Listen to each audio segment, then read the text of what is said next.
Is it possible to create 50 meals that perfectly represent each one of our nation's 50 states? I like the technique. Well, I'm gonna have a lot of fun trying. That is a fish. Oh, it's a walleye! I'm Taylor Hicks. You may know me as a singer. So why is an entertainer hosting a food show? Simple. I love food. I even own my own barbecue joint. And I love to travel. So I'm hitting the road and eating my way across America, one state at a time. On this episode of State Plate, I'm visiting an upper Midwestern state known as the land of 10,000 lakes. That's right, I'm in the great state of Minnesota. Home to hidden gourmet treasure, Norwegian flatbread, an iconic casserole, and a whole lot more. So stay tuned for a heaping helping of Minnesota on State Plate. So here's the challenge. I have to fill this empty plate with foods that best represent the state of Minnesota. The big question is, what deserves to go on the plate and what will be left off? The woods of central Minnesota hide the rare and wild morel mushroom. Minneapolis is the birthplace of the bunt pan. And across the entire state, an iconic casserole called the hot dish. Norwegian flatbread has found a new home. And of course, those 10,000 lakes are literally swimming with fish. So let's hit the road and find the best foods Minnesota has to offer. The North Star State is home to 17.4 million acres of woodlands. The perfect place to literally dig up an iconic Minnesota food. These woods hide one of America's best-kept culinary secrets, if you can find them. Rich, earthy, with a highly unique taste, the morel is the official mushroom of Minnesota and quite literally a hidden state treasure. So rare that if you find them in a grocery store, expect to pay gourmet prices. But if you're lucky, you might unearth a bounty of them out here. First stop, a trek into the woods with mushroom expert Mike Kapanek and our own personal chef for the day, Gray Nonis, for a good old-fashioned morel mushroom hunt. So I gotta know, what is a morel? Well, a morel is the fruiting body of a fungus, Morchella. They're growing all around us all year long, but when the conditions are just right, you'll see the fruit of that mushroom body that lives underground pop up in the form of the morel. Like Christmas or Easter, the morel season is highly anticipated, comes only once a year, and ends almost as soon as it begins. The annual window to find these tasty treats? 2.5 weeks tops. They pop up for that couple of week window, but that's it. And that's, why everybody loves them so much. It's almost like Minnesota's hidden treasure. Well, it's all about the hunt. It absolutely is. Christmas waiting for presents. It's there for a brief period of time, and everybody looks forward to it. And they taste good. They taste fantastic. It is totally a flavor of spring. You wait all year round for them, and when they're there, you just enjoy the bounty. And with that, the hunt is on. What really prompts these mushrooms to grow is the death of their host tree. So what we're really looking for here is a certain age of the tree. They're gonna be at the base of the tree? Yeah, that's right? kind of the tendency, but they can be really quite far away from the tree, too. Oh, wait a minute. I see one. You see one? Oh, I see two. Wow, they're really spongy. I do really feel like I'm finding treasure. Yeah, it's a scavenger hunt. Let's keep going. Like all mushrooms, the morel is a truly ancient food. So we want to see some dead trees. And while they do grow all across North America, oh, there they are. There's a reason they are known as typically from Minnesota. Back in the 70s, we had a ton of elm trees die from Dutch elm disease. So it was an enormous bounty of mushrooms that came up. Wow, there's a great big patch of them. And another good indicator for mushrooms is a wet climate. You can see this would hold some water, spring rains and such. And again, since ferns are here, we know there's more moisture to the soil. So the ferns they're a sign that we've got moisture here. Yep, they wouldn't be here unless there's a lot of moisture in the soil, yeah. There's gotta be oh, there they are. But finding them does not always mean you can eat them. And one of the ways you can separate them from some of the toxic lookalikes is true morel is completely hollow. It's not going to be hollow for long. It's going to have butter in it. I think we've got a meal's worth. Yeah, absolutely. I think we should eat. You think we should eat? I think we should eat. Chef says it's time to eat. That's what you do. The most traditional way to eat a morel is sauteed. Let's not skimp on the butter. Oh, look at that. Gray's recipe uses the tips of the pines from the alpine trees as a form of natural seasoning. So you're putting like the alpine tips just from the forest. Just from the forest. There is a really, really pungent aroma, but in a really great way. I don't think it could get any more native than this in Minnesota, right? No, I don't think so either. All right, here we go. Dying to see your reaction. Meaty. That's such a hearty taste. They're really earthy flavored. Oh, yeah. They're really rich. I love how all of those nooks and crannies hold in all the butter sauce. And the pine topping gives it a little bit of a kick. What a wonderful dish. We foraged up our appetizer, meaty morel mushrooms. A truly hidden treasure straight from the Minnesota woods. Coming up, That is a fish. oh, it's a walleye! Minnesota's favorite fish, straight out of one of those famous 10,000 lakes. Woo! You got it? Yep.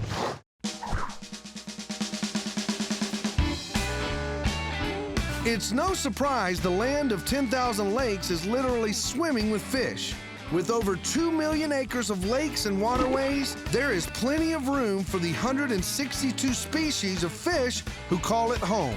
But one species in particular is synonymous with Minnesota cuisine, the walleye. Next stop, Leech Lake, one of those famous 10,000 lakes where fishermen like Chip Lear mine the Minnesota waters for this indigenous and delicious, locally loved fish. Someone's going walleye fishing. And that someone just might be you. Welcome aboard. Yeah, thank you. You know what? We got walleye weather today. Good. Yeah, That's always a good this is sign. good stuff. Walleye's big up here. Well, walleye is Minnesota. I mean, really, it is part of who we are. I mean, this is the land of 10,000 lakes, and the most prized possession in all of them is our walleyes. So walleye has exceptional vision. Yeah. That's why they're named walleye, right? Exactly. When the light gets low, the prey can't see them, but they can see the prey. So on days like this, where it's windy and cloudy, Walleye weather. it's walleye weather. Let's stop talking and fish. I'm with you there.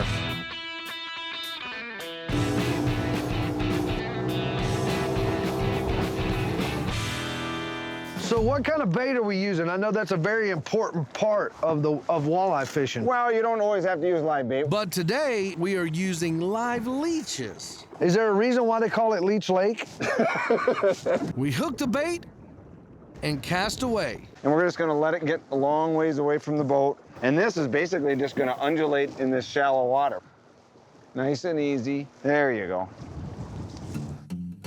Walleyes are caught anywhere between 4 and 40 feet, depending on the time of year. When the season opens, the walleyes are typically spawning in shallow waters. When the spawning is complete, they dive a bit deeper to recuperate. After about 10 days recovery, the starving fish head to shallow waters in search of food. As summer approaches and the waters turn warm, they dive to cooler depths reaching as low as 30 to 40 feet. And then what we're targeting now is where these fish move back up after spawn and they start to eat. We're anywhere from about 4 to 7 feet right up in here. The key is that when you get a bite, go to the fish a little bit. Yeah. And then nice sweeping hook set. Come on, walleye. I feel like, oh, is that a rock? If you think you got a fish, just sweep the rod. Okay. If it pulls back, good indication it's a fish. That is a fish. Oh, it's a walleye! Woo! Okay. You got it? Yep. Walleye! Very good. That is beautiful. Look at that guy. You can tell that the eyes are really, really reflective. Exactly. They're made to absorb light. So in low light conditions, they gives them the advantage. And they do have some teeth too. Oh yeah, they've got some serious teeth. It's a nice. Oh. Don't lose him. Don't lose him. Don't lose him. We can't lose dinner. How long do they have to be? This lake right now, they got to be less than 20 inches. So why does it have to be less than 20 inches? Well, with every lake is a little bit different, and on Leech Lake, what we're trying to do is protect the spawning portion of the population of walleyes, and that's the bigger females, 20 to 26 inches. Those are protected. We can keep anything less than 20, or if you want a trophy, over 26 inches. And this guy is a perfect 19. That, my friend, is lunch. There are many ways to eat walleye. Today, we are eating it grilled and shoreside. Old-fashioned would be fried fish. This is a healthier approach to our walleye. Well, I love how you did it here. Yep, we got some tarragon in there, some dill in there. Some Old Bay, lemon. Yep, you got it. This is a traditional Minnesota shore lunch. I mean, the fresh fish in its purest form. Oh my gosh, it looks so great. The proof is in the bite. We want to know what you think of true Minnesota walleye. You also want to know if it's going to go on the Minnesota State plate. Yeah, well, this is our application. We want to know if we've been accepted. Okay, well, here we go. All right. It's a meaty fish. Light and flaky, delectable fish. It's not a strong fishy flavor at all. It's very, very mild. I can see how you can do it 1,000 different ways. I think that's one of the things that makes it so popular is the fact that whatever your taste buds desire, you can adapt to walleye. And you know what the best part about this is? What? You got to go fishing to get them. Your application for the Minnesota State plate is granted. We caught our entree. On our main plate, fresh grilled walleye. Served up shoreside, pulled fresh from one of Minnesota's 10,000 lakes. Coming up, First place goes to... must-have Minnesota comfort food, served up by a champ. If you're Minnesotan, everybody cooks it. Plus, This is the magic wand. Right. rolling up Norwegian sides. Our next state plate contender requires a little backstory. First place goes to Caitlin Chouvier. There you go. You win. Head to Minneapolis in April and you just might catch the Hot Dish Revolution, a local cooking competition that celebrates this state's favorite comfort food. To everybody else, this might be a casserole, but in Minnesota, it has only one name, Hot Dish. You can't leave Minnesota without trying a hot dish. What better place to get the scoop on this iconic dish than in the kitchen with the festival champ? You grew up on hot dish. Oh, yeah. If you're Minnesotan, your mom's cooked you a hot dish, your grandma's cooked you a hot dish, your neighbors cooked you a hot dish. Everybody cooks it. How did you get into hot dish tournament cooking? I mean, I love cooking. It's my passion. One day, I jumped on the internet and I saw there's something like a hot dish cook-off in Minneapolis, and I was like, well, what could it hurt? I'm gonna try and enter it. Hot dish can be made 1,000 different ways. So the big question is, which one to cook? So what are we making today? Today, we're actually gonna stick to the more traditional tater tot hot dish, which is the fan favorite. Like all great meals, hot dish starts with my favorite food group. Then come the veggies, any veggies. We have corn, onions, butter. And carrots, but you can really add whatever you want to get rid of. After mixing up chicken broth and full cream milk to bind it all together, stir it up, toss in some meat, and then Tater tots. Tater tots, it seems like it's like the main. It's the star of the dish. Look how straight her side is, and then look how oblong my side is. Believe it or not, my nickname when I was a kid was Tater Tot. Mine was cater tot. Cater Tot Yes. and Tater Tot, making a hot dish in Minnesota. Oh, perfect. skill level, easy. Cook time, 20 minutes. Yep. comfort food at its best. Look at that. You can taste all the ingredients. Ground beef is great. I love how the carrots add kind of a sweet Yep. flavor. A little crunch, a little sweet, same with the corn. And the tater tot is like the cherry on top. It's like the carb on top. And the State Plate Award for side number 1 goes to Tater Tot Hot Dish, cooked up by the award-winning champ. Good job, Tater Tot. Oh, thanks, tater tot. Our next State Plate contender is all about tradition. The delicious and highly versatile lefse, filled with savory, sweet, or traditional ingredients. For folks in these parts, lefse is a sacred connection to their Scandinavian roots. Next stop, Jacob's Lefse, a family-owned bakery for 50 years and counting, and the place to go for handmade, rolled, and grilled lefse. Hi, ladies. Hi, Taylor Hicks. What are we doing? We're making lefse. What is lefse? Lefse is a Norwegian potato bread. In the dough is mashed potatoes, butter, flour, a little bit of sugar, and a little bit of salt. It started in Norway as peasant food. If you like potatoes, you will like lefse. In the late 1800s, nearly 900,000 Norwegians fled to America to escape the Great Famine. Many landed in Minnesota. They brought their Scandinavian accents, and they brought their lefse. Can I roll some dough? Yes, you can. I'll get you an apron. Most lefse is rolled by machine. Here, they roll by hand. This is Margaret, our expert roller, and she's going to show you how to do it. Okay, well, it's very important to make sure you use plenty of flour. Flour is my friend. Yes. Okay. You got a little too much flour right here. How do you know when too much is too much? When you can see so much of Yeah, it you can around, see you know. that. When you can see it. Very good answer. Very good answer. We roll the dough in an X pattern until it's about 7 inches around. Then comes the hard part. Pick up your stick and just go underneath it like this, and then turn your lefse. This is traditionally the lefse tool, correct? Right. You have to use a stick. This is the magic wand. Right. Once the lefse reaches 16 inches, it's ready to cook. Quick. Over to the grill. Try another one. Okay. Hit it. Just hit it.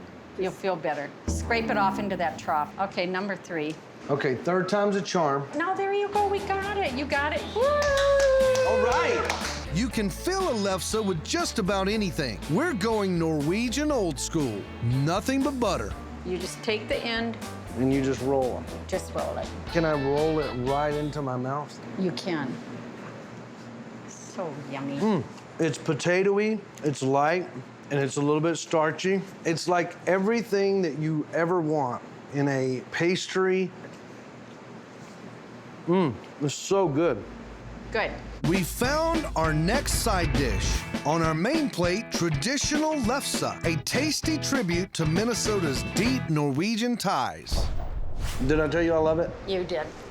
Do you believe me? I believe We you. believe you. Coming up, there you go. The dessert literally made only in Minnesota. Do you like it? Our state plate is filling up. Now it's time for something sweet. There's no shortage of desserts in Minnesota, but one sweet treat boasts an important role in this state's history. The bundt cake. It gets its name from the familiar pan used to make it. 2 out of 3 households in America own one, but Do you know where the bundt pan originated? Right here. welcome to Nordic Ware, birthplace of the bundt pan. A company that's been in Jennifer Dahlquist's family for 70 years and counting. So I'm here for the bundt cake. All right. But you don't have bundt cake without a bundt pan, right? Gotta have the pan. This is the old original pan from Europe. So this is how they were made 150 years ago in Germany and Austria. Wow. It's called a Gugelhof pan. And it was the Gugelhof pan that became the passion of Jennifer's grandfather, who returned from Germany after World War II and made a pan with a similar design, but out of much lighter aluminum. What does bundt mean? Bundt, which is spelled B-U-N-D-T, is a registered trademark, and it's a word that is loosely based on a German word meaning a gathering of people. So when you add a T to it, it becomes trademarkable. The bundt pan is manufactured right here in the Nordic Ware factory. 70 million total since the first one was made in 1946.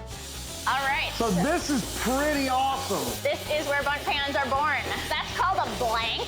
That's a thin piece of aluminum. You're gonna turn that into a bundt pan using these machines. First step, punch a hole in the center of the blank. This helps to center it on the machine. Next, it goes into the lathe. Close the door, and away she goes. So this is what makes the famous middle of the bundt pan. Exactly right. The pan's coming alive. The next step is what we refer to as spinning the bell side. There you go. Hey, not bad. That's cool, huh? I'm impressed. And finally, the pan gets stamped. There you go. Bam. That's how you make a bundt pan. Nice work. Any cake recipe can be used to make a bundt cake, but chocolate is traditional. The pan itself will create a dense texture. Once the cake is baked, there's one more very important step. It's all about the flip and the plop. Flip and plop. Flip and plop. You're gonna come up and over like So you that. go- That's the flip, and then you're gonna hear the plop. I like the technique. Frosting a bunt is simple. Just drizzle it on. And that's the beauty of the bunt pan. All of the design is baked into the cake, so you don't have to do any fancy decoration. All right, you do the honors. So you like it? I love it. It's really, really dense.